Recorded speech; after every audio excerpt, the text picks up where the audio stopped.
Side வாங்கண்ணா side வாங்கண்ணா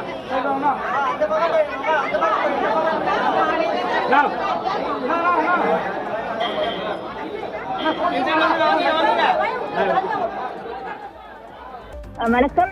சட்டமன்ற தேர்தல் நெருங்கி வருவதை அடுத்து அதிமுக மாவட்ட செயலாளர் கூட்டம் சென்னை ராயப்பேட்டையில் உள்ள அதிமுக தலைமை அலுவலகத்தில் தற்பொழுது நடைபெற்று வருகிறது. குறிப்பாக இதில் மொத்தம் 82 மாவட்ட செயலாளர்கள் அனைவரும் பங்கேற்பார்கள் என எதிர்பார்க்கப்படுகிறது.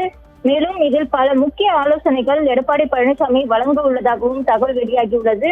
குறிப்பாக வரும் தமிழ்நாடு சட்டமன்ற தேர்தலை முன்னிட்டு அனைத்து இந்திய அண்ணா திராவிட முன்னேற்ற கழகம் மற்றும் பாரதிய ஜனதா கட்சி தலைமையில் தேசிய ஜனநாயக கூட்டணி மீண்டும் அரசியல் கூட்டணியாக இணைந்துள்ளன.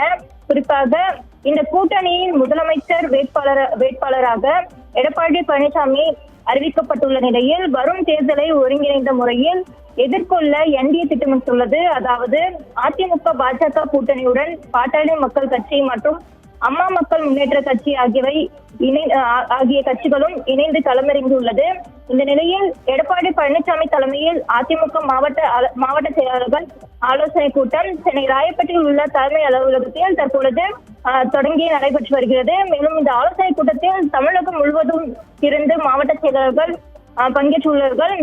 மேலும் முக்கிய நிர்வாகிகளும் இந்த ஆலோசனை கூட்டத்தில் பங்கேற்றுள்ளார்கள். குறிப்பாக சட்டமன்ற தேர்தலை முன்னிட்டு கட்சியின் அடுத்த கட்ட அரசியல் செயல்பாடுகள், அமைப்பு ரீதியாக வலுப்படுத்துதல், தேர்தல் பணிகள், பலநிலை அரசியல் சூழல் உள்ளிட்ட முக்கிய அம்சங்கள் குறித்து விரிவாக ஆலோசிக்கப்பட உள்ளது. மேலும் கடந்த சில மாதங்களாக தமிழக அரசியலில் நிலவும் மாற்றங்கள், எதிர்கட்சியின் அரசியல் நகர்வுகள், மக்கள் மத்தியில் எழுந்து வரும் கருத்துக்கள் என்பது குறித்தும் இந்த கூட்டத்தில் முக்கிய விவாதமாக நடைபெற இருப்பதாகவும் வாய்ப்பு இருப்பதாகவும் தெரிய வருகிறது. இதுடன் கட்சியின் ஒருங்கிணைந்த செயல்பாடு, ஒற்றுமை ஆகியவற்றை வலியுறுத்தி மாவட்ட செயலர்களுக்கு அதிமுக பொதுச் செயலாளர் எடப்பாடி பழனிசாமி முக்கிய வழிகாட்டுதலை வழங்க இருப்பதாகவும் கூறப்படுகிறது. குறிப்பாக தேர்தல் நெருங்கி வரும் சூழலில் இந்த ஆலோசனை கூட்டம் அதிமுகவிற்கு முக்கிய திருப்பமாக அமையும் என்றும் எதிர்பார்க்கப்படுகிறது.